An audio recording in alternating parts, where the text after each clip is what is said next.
Doctor Pareek, Mumbai में जो cases कम हो रहे हैं, ये कितनी राहत की बात है और इसका कारण क्या आप देखते हैं? हमें कितना अलर्ट इस समय रहना चाहिए ताकि ये फिर से मुंबई में, महाराष्ट्र में कम से कम बढ़े ना? सही जी, ये तो बहुत बड़ी खुशी की बात लग रही है कि बम्बई की लहर अभी कम हो रही है। लेकिन हमको ये याद रखना चाहिए कि ये लहर किधर भी जब कम हुई है तो एकदम सीधी तरह से नहीं आती। हमको दूर से लगता है ये सीधी तरह से आती है, लेकिन इसमें भी थोड़े ऊपर नीचे होता है। जी। अगर हमको समझना है कि बम्बई में अभी क्या हो रहा है या दिल्ली में क्या हो सकता है, तो उसके लिए हमको जरा बाहर निकल के साउथ अफ्रीका पे देखना चाहिए। क्योंकि जो अभी हम ट्रेंड देख रहे हैं बम्बई में या शायद दिल्ली में, वो बिल्कुल साउथ अफ्रीका के जैसे हैं। तो साउथ अफ्रीका में यही लक्षण थे कि उनकी जो लहर आई थी वो जल्दी से ऊपर गई और जल्द से नीचे आई, लेकिन नीचे आते आते थोड़ा ऊपर नीचे होता है। तो अगर वो उदाहरण हम लोग ले लेंगे तो बहुत ही खुशी की बात है कि बम्बई की लहर अभी नीचे आ जाएगी और शायद 2 या 3 हफ्ते में बिल्कुल नीचे आ जाएगी। लेकिन जो आपका तीसरा सवाल था जी। कि हमको सावधान रहना है, तो बिल्कुल ही सावधान रहना है। क्योंकि हमको देखना चाहिए, अगर ऐसे हो सके कि बहुत ही लोगों ने होम किट्स खरीद लिए, वो तो पता चलता है, और वो होम किट्स पर टेस्ट करके घर पे बैठते हैं, किसी को रिपोर्ट नहीं करते हैं, तो उसके वजह से भी लहर नीचे आ सकती है, ऐसे हमको लगता है। तो ये जी। देख के हमको शायद 1 हफ्ते में बिल्कुल पता चलेगा कि ये सचमुच साउथ अफ्रीका के जैसे हो रहा है या होम किट की वजह से लग रहा है। डॉक्टर पारिक, बिल्कुल वही बात डॉक्टर त्रेहन ने जो कही है, और आप दोनों और डॉक्टर सरीन भी कहीं ना कहीं ये मानते हैं कि बहुत जल्दबाजी है, अभी अभी हमें इंतजार करना होगा। डॉक्टर पारिक, यूरोपियन कंट्रीज और वेस्टर्न कंट्रीज, वहां वो अपने लोगों को कोरोना के साथ जीने का एक संदेश दे रहे हैं और सिखा भी रहे हैं। यूरोपियन कंट्रीज में तो ये स्पेशल ट्रेनिंग दी जा रही है कि आप कोरोना के साथ कैसे जिए वो सीख लीजिए। आप क्या उससे हम सीख रहे हैं, जो बात आपने मुंबई और महाराष्ट्र के संदर्भ में कही थी? और ये कहीं ना कहीं ये एटीट्यूड हमारे लिए नुकसानदेह ना हो जाए सर?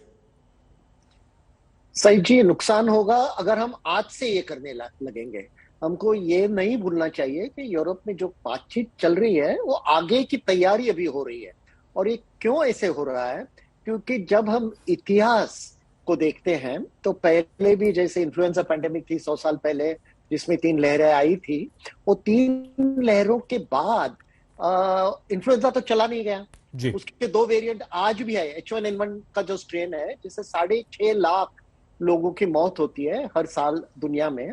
और 100 साल पहले का जो इन्फ्लुएंजा पैंडेमिक का स्ट्रेन था, उसका ही एक वेरिएंट है। तो यूरोप में क्या हो रहा है सैद जी, कि जी आगे की तैयारी हो रही है कि सर। अगर इसको जो एंडेमिक हम बोलते हैं कि रहेगा कम, लेकिन कभी ना कभी आ सकता है, तो उसकी तैयारी हमको अभी बाद में सोचना है। अभी तो अगर वो हम नहीं कर सकते हैं। दूसरी बात यह है कि डब्ल्यूएचओ के डायरेक्टर जनरल ने 1 महीने पहले सबसे कहा था, सावधान रहना, माइल्ड वेरिएंट नहीं समझना।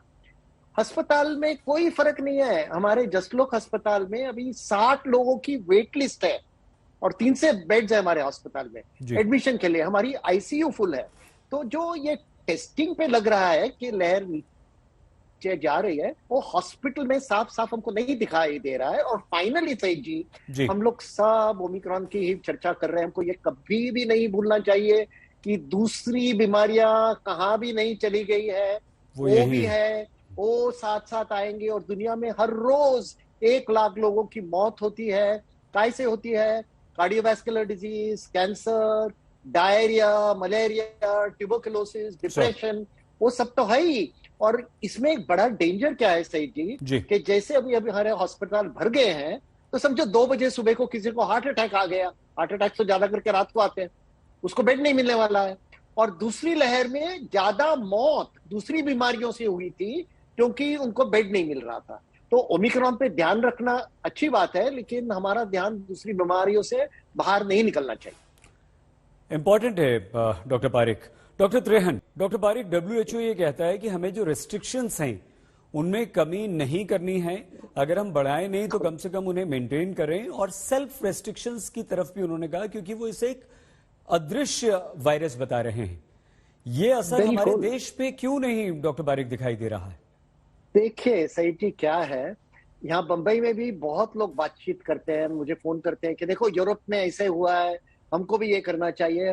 और जैसे डॉक्टर त्रेहान, डॉक्टर सरीन ने बताया, मैं भी उनको यही चीज कहता हूँ कि यूरोप और इंडिया की सिचुएशन बहुत ही अलग है।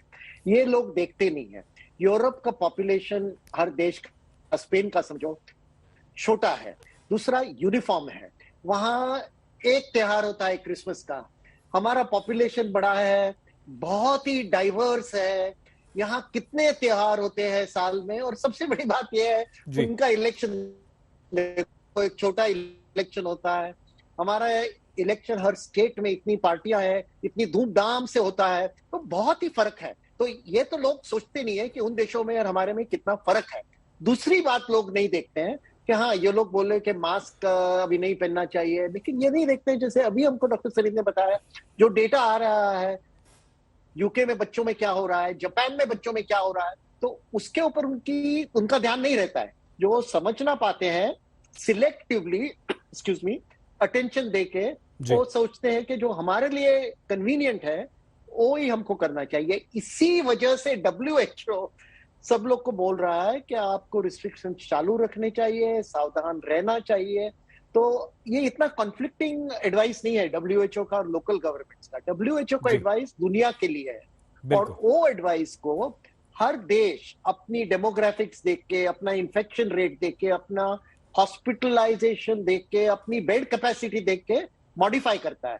तो जो यूरोप कर रहा है, कोई छोटा देश स्पेन कर रहा है, उसके पीछे हम भागेंगे तो बहुत ही खतरनाक है। सही डॉक्टर परीख, 2,71,000 से ज्यादा पिछले 24 घंटों में, 15.5 लाख से ज्यादा एक्टिव केस और 8,000 के लगभग ओमिक्रॉन।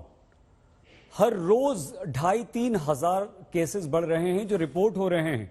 न जाने डॉक्टर पारीक कितने होंगे जो रिपोर्ट नहीं हो रहे। ये आने वाला 1 हफ्ता 2 हफ्ता, और जो डॉक्टर त्रेहन बोल रहे हैं कि आप 4 से 6-8 हफ्ते अगर घर में बैठ जाएंगे तो कुछ नहीं बिगड़ेगा, बचा लेंगे अपने आप को, अपने बच्चों को, अपने पेरेंट्स को, अपनी फैमिली को। ये कितना खतरनाक है, आगे कितना खतरनाक हो सकता है, जिसकी सीरियसनेस को हम समझ नहीं रहे हैं डॉक्टर पारीक। ये बहुत ही खतरनाक हो सकता है, क्योंकि हम ये नहीं समझ पाते हैं कि जो आंकड़े आ रहे हैं उससे 4 या 5 गुना ज्यादा आंकड़े हैं। क्योंकि लोग घर में टेस्टिंग करते हैं, वो RT-PCR का रिकॉर्ड नहीं आता है। तो सचमुच क्या हो रहा है वो हमको सही तरह से पता नहीं है। सिर्फ इतना पता है कि अस्पताल में कमी है बेड्स की, पेशेंट्स आ रहे हैं। और मेरी एक ही प्रार्थना है लोगों से, देखिए, हमने ये देखा कि हमारे बच्चों को बचाना चाहिए, जो एल्डर्स है घर में उनको बचाना चाहिए, लेकिन हमको थोड़ा तो विचार करना चाहिए हमारे हेल्थ केयर वर्कर्स का। हम तो थालियां बजाते हैं, धूमधाम से उनको बोलते हैं आगे बढ़ो, लड़ाई करो, और देखो दुनिया में अभी तक 50 लाख हेल्थ केयर वर्कर्स बीमार पड़ गए हैं, लाखों मर गए हैं। हमारे सभी अस्पताल में ओमिक्रॉन में बहुत हेल्थ केयर वर्कर्स बीमार पड़ रहे हैं।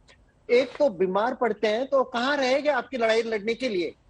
तो आप अगर आपके हेल्थ केयर वर्कर्स को आगे भेजोगे थालियां बजाकर और पीछे से गोलियां मारोगे उनको, क्योंकि वायरस को फैलाना गोली की तरह है। जैसे टेररिस्ट लोग बुलेट्स मारते हैं, बायो टेररिस्ट लोग जो वैक्सीन नहीं लेते हैं, मास्क नहीं पहनते हैं, वो गोलियां की तरह वायरस डालते हैं सब लोग के ऊपर। और हेल्थ केयर वर्कर्स बीमार पड़ रहे हैं, उनकी कमी हो रही है सभी अस्पताल में अपने देश में, हमारे अस्पताल में भी हो रहा है। तो फिर ये लड़ाई कौन लड़ेगा? तो उनका भी थोड़ा सोचो, अपना भी सोचो, और बहुत ही सावधान रहना जरूरी है। और 1-2 महीने के लिए ये किया तो क्या बड़ा नुकसान होने वाला है? बिल्कुल कुछ नहीं। देश के 3 बड़े डॉक्टर्स, और तीनों बहुत सख्ती से ये कह रहे हैं कि प्लीज डरिए, अपने आप को बचाइए, अपने बच्चों को, अपनी फैमिली को, अपने पेरेंट्स को, अपने देश को, क्योंकि कैजुअल अप्रोच नुकसान पहुंचा सकती है। Doctor Trehan, doctor Sarin, doctor Parikh, आप तीनों का सर बहुत धन्यवाद आज तक पे जुड़ने के लिए और देशवासियों को आगाह करने के लिए। थैंक यू वेरी मच, तीनों का धन्यवाद। आप भी प्लीज अपना बहुत ख्याल रखिएगा। देखते रहिए आज तक।